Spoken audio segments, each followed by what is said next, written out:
l'analyse fondamentale. Dans cette vidéo, je vais t'expliquer comment fonctionne l'économie globale, les liquidités, les taux d'intérêt, l'inflation. Que tu sois débutant ou confirmé, je t'assure que tu ne veux absolument pas rater cette vidéo. Si je devais regarder qu'un seul indicateur, je regarderais les taux d'intérêt. C'est le taux auquel les banques prêtent leur argent. Comprendre les taux, c'est comprendre le coût de l'argent. Par exemple, la Fed, la Banque centrale américaine, la BCE, la Banque centrale européenne, et il y en a plein d'autres, comme la Banque d'Angleterre, la Banque de Suisse, etc. Quel est le lien avec le Bitcoin et la crypto? Le Bitcoin, il est perçu comme un actif risqué, et la crypto, en général, encore plus. Et les actifs à risque, ils sont directement influencés par le coût de l'argent. Quand la Fed augmente ses taux, les investisseurs, ils vont venir à se réfugier dans des actifs moins risqués, des obligations, de l'or, tous ces actifs qui sont moins risqués. Alors que quand la Fed baisse ses taux, les investisseurs vont aller dans les actifs risqués et voire très risqués en fonction des baisses. C'est dû au fait que l'argent, il circule beaucoup plus facilement. Du coup, les investisseurs cherchent du rendement et ça fait que le BTC pump ainsi que tous les actifs à risque. Alors, qu'est-ce qui peut pousser la Fed à baisser les taux? Les banques centrales, elles agissent jamais au hasard. C'est pour ça que quand ils baissent les taux, il y a vraiment des vraies raisons. C'est bien sûr pour stimuler l'économie qui est en ralentissement. Comment on sait si l'inflation baisse? Alors, vous avez tous les youtubeurs qui vous parlent de Trueflation pour voir l'inflation en direct. Alors oui, c'est pas mal, mais Jérôme Powell et la Fed en a un peu rien à faire de Trueflation, on va pas se mentir. Les deux indicateurs pour mesurer l'inflation sont le CPI, qui est très important, et le PCE, qui est un peu l'indicateur ultime de la Fed. Le CPI, il est publié chaque mois et il mesure l'évolution du coût des paniers des particuliers, par exemple le logement, la nourriture, etc. Il y a également le Core CPI qui enlève les énergies et la nourriture, donc il est beaucoup moins volatile. Après, il y a le PCE, c'est tout ce qui va définir les dépenses personnelles de consommation. C'est l'indicateur préféré de la Fed, c'est celui qu'elle regarde si elle doit monter ou baisser les taux par rapport à l'inflation. Donc pour résumer, on veut vraiment une inflation basse pour favoriser des baisses de taux, pour favoriser les injections de liquidités et pour faire pumper les marchés à risque. Si l'inflation descend proche des 2%, ce qui est l'objectif actuel de Powell, il devrait baisser les taux de manière plus agressive pour pouvoir relancer l'économie. Par exemple, quand l'inflation en 2023 est passée de 9 à 3%, on a commencé à pricer des baisses de taux. L'impact que ça va produire sur la crypto, c'est qu'il y aura moins de pression sur la liquidité et également les investisseurs chercheront à se positionner avant les autres. Donc, ils commenceront à acheter les actifs. L'objectif de la Fed, c'est également de réduire le chômage. Si le chômage est trop haut, ils vont venir baisser les taux parce que ça veut dire que l'économie ralentit et ils doivent absolument relancer l'économie pour que le chômage redescende. L'importance pour la Fed, c'est la santé économique du pays. Également, ce qui peut emmener une baisse des taux, c'est si la croissance du PIB est en baisse. Par exemple, d'un mois sur l'autre, si le PIB descend, vous pourrez voir qu'ils voudront baisser les taux tout simplement pour relancer encore une fois l'économie. En fait, c'est assez simple. Il faut se dire que la baisse des taux, c'est un levier pour relancer l'économie mondiale et surtout américaine pour les États-Unis sur la Fed. Les hausses des taux interviennent souvent quand l'inflation commence à remonter due aux politiques monétaires précédentes. Par exemple, en 2020, avec la chute brutale du Covid, on est venu à baisser les taux extrêmement rapidement pour pouvoir relancer l'économie. On a carrément baissé les taux à zéro. En résumé, l'inflation en baisse est égale à baisse des taux. Le chômage en hausse est égal à baisse des taux. Et la croissance du PIB en baisse est égale également à baisse des taux. Si on a ces trois métriques-là qui sont réunies, les baisses de taux peuvent intervenir sans problème. À l'inverse, si toutes ces métriques sont à l'envers, on pourrait avoir une hausse des taux. Maintenant, on a vu comment fonctionnait la baisse de taux, à quoi elles sont corrélées, mais maintenant, j'aimerais te dire un peu l'impact que ça a sur le monde. Les baisses des taux, ils ont un impact direct sur la M2. La M2, c'est quoi? C'est la liquidité mondiale. Et plus précisément, c'est un indicateur économique qui mesure la masse monétaire utilisée pour savoir combien il y a de liquide disponible dans le monde. La M2, elle est globalement composée de la M1, qui est l'argent liquide et les comptes courants, plus de l'épargne disponible rapidement, par exemple les comptes à terme, les livrets A, les trucs comme ça. La M2, c'est égal à un argent quasi liquide, très vite. Et quand la M2 augmente, le BTC augmente également. Je vous avais fait un Reels déjà sur ce sujet et vous pouvez voir que ces deux actifs sont très corrélés. Maintenant, on va parler de quelque chose qu'on ne veut absolument pas pour les actifs à risque. c'est l'inflation. L'inflation, c'est le baromètre ultime des banques centrales. Quand elle monte, les taux montent et quand elle baisse, les taux baissent. Pour nous, comprendre l'inflation, c'est comprendre une grosse métrique du tempo de la Fed et de leur future baisse des taux, ce qui nous permet d'anticiper et de se positionner sur le marché avant les autres. Maintenant, je vais te montrer pourquoi elle est si importante et tu devrais également être concerné toi-même par cette inflation. L'inflation, c'est la hausse générale des prix dans l'économie. Quand l'inflation augmente, ton argent perd en pouvoir d'achat. Par exemple, si l'inflation augmente de 5%, au lieu d'avoir un panier de courses à 100 €, tu auras en moyenne un panier de courses à 105 € pour exactement la même chose. Également, petit avertissement, si l'inflation augmente, tu perds en pouvoir d'achat, peu importe les économies que tu mets de côté chaque année si tu ne t'investis pas dans des actifs financiers. Maintenant, on va parler du cycle économie et des sentiments de marché. Si tu veux faire des bons investissements, tu dois comprendre quand il faut se positionner en cash et quand il faut se positionner sur des actifs à risque. Et pour ça, il faut comprendre le cycle économique. Le marché, il monte pas et il ne chute pas au hasard. Ce n'est pas du casino. Il suit un cycle économique bien précis. Et ce cycle économique, il est globalement rythmé par les sentiments et les émotions des investisseurs, mais également par des facteurs macroéconomiques qui entraînent ceci. Un cycle économique, c'est l'évolution de l'économie d'un pays ou d'un système sur plusieurs années. Ça alterne entre des périodes de croissance et de ralentissement. Il est composé de 4 grandes phases: l'expansion, le pic, la récession et le creux. Le sentiment, c'est l'état émotionnel dominant le marché. L'euphorie, la cupidité, la peur. Tout ça. Les cycles de sentiments, ils sont irrationnels, mais ils sont complètement prédictibles. Après, maintenant, comment on le sait, le sentiment qu'il y a sur le marché? On peut utiliser des outils comme le Fear and Greed Index. Le Fear and Greed Index, il va tout simplement vous dire si le marché est dans une phase euphorique ou une phase plutôt de peur ou d'extrême peur. On peut également regarder Google Trends. Regardez combien il y a de recherches sur BTC, altcoin, x100, crypto-monnaie, etc. Sur Google Trends, ça vous permettra de voir s'il y a énormément de gens qui s'y intéressent. Quand Google Trends est sur un top, généralement, c'est le moment de vendre et de sortir des actifs. Quand il est sur des bottoms, c'est généralement le moment de se positionner avant tout le monde. On peut également aller du côté un petit peu plus trading avec les funding rates. Les funding rates, qu'est-ce que c'est? Ça veut tout simplement expliquer combien il y a de pourcentage de personnes qui longuent de plus que de personnes qui short, c'est-à-dire qui parient à la hausse contre ceux qui parient à la baisse. Ça vous donne un effet énorme du marché. Est-ce que le marché est artificiellement pumpé par des longs ouverts et avec une baisse, ça pourrait entraîner une cascade de liquidation, ce qui pourrait vraiment faire corriger le prix à court terme très fortement? Ou est-ce que le marché est tout simplement sur des fundings négatifs, ce qui fait que le marché pourrait bientôt prendre une hausse flagrante? Également, il y a le sentiment social. Quand par exemple ton taxi va commencer à te parler de crypto, ta boulangère te parle de crypto, enfin tout ce que tu ressens au quotidien, si tu commences à entendre parler d'énormément de crypto, c'est le moment d'investir, t'as vu comment c'est monté? Généralement c'est le moment de vendre. Et quand par exemple personne s'y intéresse, c'est le moment que toi tu dois t'y intéresser. C'est simple, l'expansion amène à la confiance et l'euphorie, ce qui amène au bull market. Nous, on doit se positionner avant l'expansion ou durant l'expansion, mais pas au moment de l'euphorie. Alors que la récession, elle amène la peur et de la méfiance. Puis après une capitulation. Nous, notre objectif, ça va être également de se positionner pendant ces capitulations. Il faut savoir acheter des bougies rouges pendant que d'autres les vendent.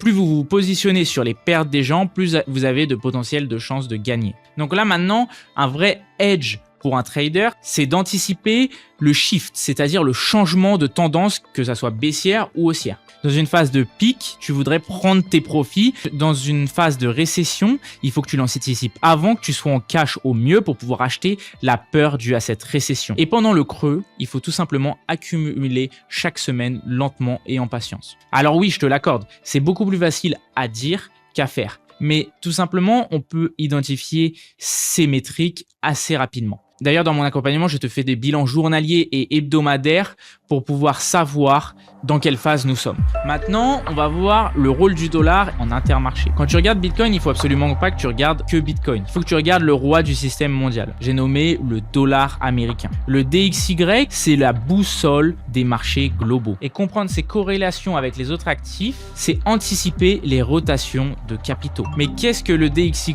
C'est un indice qui mesure la force du dollar par rapport à d'autres devises. Un DXY qui monte, ça veut dire que c'est un dollar qui s'apprête s'apprécie par rapport aux autres devises, telles que l'euro. Pourquoi le DXY influence Bitcoin? C'est parce que quand le dollar monte, ça veut dire que tout le reste s'affaiblit. Un dollar fort, ça veut dire que tout le monde veut se mettre en cash. Un dollar faible encourage les investisseurs à venir se placer dans des actifs à risque. Des données économiques solides aux USA également amènent le dollar à monter. Les récessions, par contre, amènent le dollar à baisser car ça pourrait pricer des potentielles baisses des taux car dans chaque crise, les taux se font baisser. Donc vous commencez à comprendre que tout est corrélé. Il n'y a rien qui est laissé au hasard sur les marchés. Le dollar est corrélé aux mêmes métriques que les baisses des taux de la Fed et les baisses de taux de la Fed sont corrélées aux mêmes métriques que la hausse et la baisse du dollar. Maintenant, on va voir les risques géopolitiques. Alors chaque semaine, il y a une guerre, un conflit qui apparaît dans les médias. Entre guillemets, Twitter s'affole, mais toi, tu dois rester serein. Tu dois tout simplement analyser la situation à froid.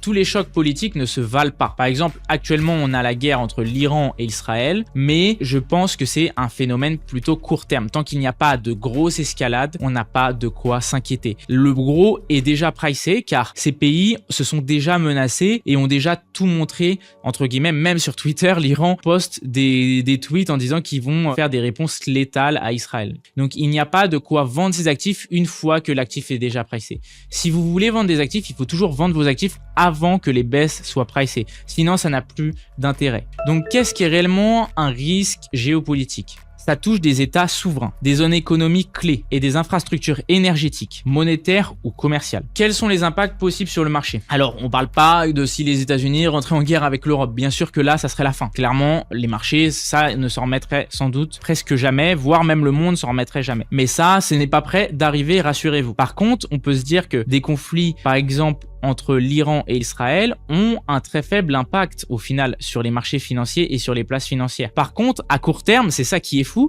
c'est que ça nous donne des grosses baisses dues à la peur. Mais toi, du coup, tu dois prendre ces baisses comme des opportunités. Tu ne dois pas te laisser biaiser par la peur à court terme. Qu'est-ce qui se passe à chaque fois qu'il y a une annonce de conflit ou quelque chose comme ça? Il y a un spike de panique, c'est-à-dire que tout le monde commence à s'exciter, à vendre ses actifs, à panic sell. Et c'est généralement quand on panic sell que ça nous donne une capitulation et qu'on a un bottom, donc on a des potentielles opportunités d'achat. Également, il y a les décisions politiques qui drivent les marchés. Par exemple, quand Trump dit qu'il va faire une Bitcoin réserve, ça veut dire que globalement, le marché va pricer une Bitcoin réserve, donc qui sera en hausse. S'il n'applique pas ses promesses, on aura globalement ce qu'on appelle un sell de news.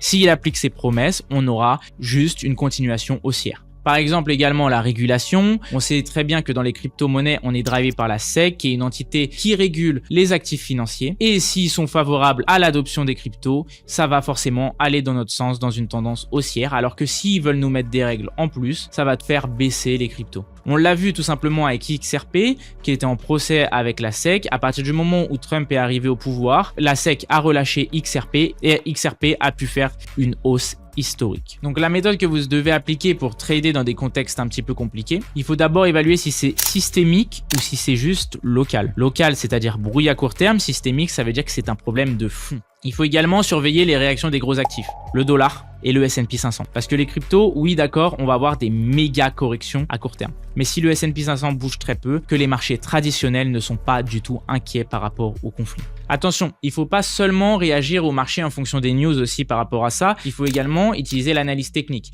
L'analyse fondamentale, c'est très important, mais elle doit être couplée à une analyse technique pour rentrer. L'analyse fondamentale, entre guillemets, te donne la direction du marché, l'analyse technique te donne les points d'entrée. Donc pour résumer, ce que les pros vont venir à regarder, c'est le PCE de manière très importante, les contextes géopolitiques, l'économie et les politiques globales, le taux de chômage et le sentiment de marché ainsi que les liquidités disponibles sur les marchés. On peut également regarder les ETF inflow et outflow qui sont les fonds d'investissement sur les crypto-monnaies BTC et Ethereum. Maintenant, je vais vous partager les outils indispensables pour pouvoir faire des analyses fondamentales récurrentes. Donc, concernant les outils macroéconomiques, tu peux aller sur investic.com. Ça te donne le calendrier économique de toutes les news qui arrivent tous les jours. C'est-à-dire que tu peux voir à quelle heure sera les PCE, les prévisions du PCE, le prix actuel et le résultat au moment de l'annonce. Tout simplement, si l'annonce annonce, même si elle est négative, va dans le sens des prévisions, il n'y aura très peu d'impact. Par contre, si les annonces sont différentes des prévisions, il y aura des impacts nets sur le marché. Tu peux également aller sur Truflation qui permet d'avoir une petite idée de l'inflation, même si c'est pas ce qui drive la Fed, ça peut te donner la direction un petit peu de l'inflation. Également, tu dois aller sur le CME Fed Watch Tool qui te permet de voir les probabilités de baisse des taux sur les prochaines réunions. Concernant les outils d'analyse on-chain, il y en a également plusieurs, comme DeFi Llama qui va te permettre de voir la valeur qui est bloquée sur certains projets, et CoinGlass qui te permet de voir les funding rates, c'est-à-dire combien il y a de personnes positionnées en long par rapport à combien de personnes positionnées en short. Également, tu peux aller sur CoinMarketCap où tu peux avoir accès au Fear and Greed Index qui va te permettre de voir si le marché est plus en euphorie ou en extrême peur. Tu peux aller sur Google Trends pour voir les recherches sur BTC, Ethereum et sur les crypto-monnaies en général. Et également, tu peux regarder aussi la BTC dominance si tu veux savoir si les capitaux sont plus principalement tournés vers Bitcoin ou vers les altcoins. Ça te donne également si on est par exemple sur des phases où le marché est euphorique ou pas. Donc maintenant, on va voir comment intégrer l'analyse fondamentale dans ton trading crypto. Comprendre la macro, comme je te l'ai expliqué, c'est bien, mais si tu n'arrives pas à t'en servir dans ton trading, entre guillemets, ça va te servir un petit peu à rien. La macro, elle va te donner la direction. L'analyse technique va te donner le timing d'entrée et la macro, la direction globale du marché. Donc, en aucun cas, la macro va te dire combien au dollar près rentrer sur le marché. Par contre, elle va vraiment te donner un biais moyen long terme sur le marché à trader. Par exemple, un marché favorable, une inflation en baisse, un PIB en baisse, un taux de chômage en hausse, ça veut forcément dire qu'il faut essayer de trouver des setups de longue.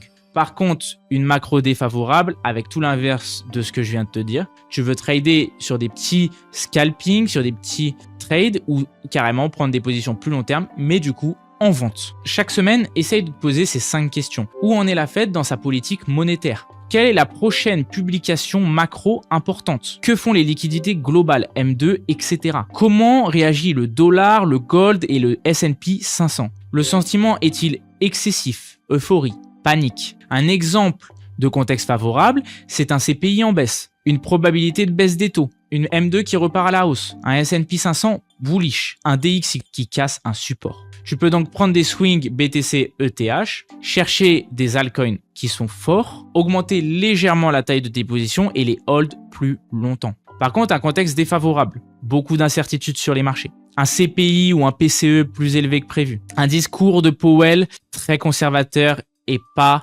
rassurant, un dollar américain qui est en breakout haussier et des fundings excessivement positifs sur BTC. Soit tu ne trades pas, soit tu te mets en cash, soit tu commences à vendre le marché, soit tu trades plus petit et tu hold pas tes positions à la hausse. Avec une macro haussière, tu peux du coup essayer de viser des trades avec pas mal de RR, mais du coup avec des stop loss plus larges et des TP plus larges. Alors que par exemple, une macro incertaine, tu réduis la taille de tes positions et tu vas essayer d'aller chercher des RR quand même positifs, mais avec des TP plus courts et des SL plus courts. Une macro baissière, tu peux soit hedge ton portefeuille. Je rentrerai pas dans le hedging dans cette vidéo parce que la vidéo serait beaucoup trop longue, mais tu peux soit hedge ton portefeuille, soit commencer à te mettre en cash sur ton portefeuille et shorter le marché. Un exemple de routine en tant que trader que tu peux te mettre en place. Chaque dimanche, tu regardes le calendrier macro, le CPI, la décision de la Fed, etc. Tu regardes les graphiques de la M2, le DXY, le S&P 500. Tu notes tes zones clés via l'analyse technique sur BTC et Ethereum et tu définis des probabilités directionnelles, bullish, bearish, etc.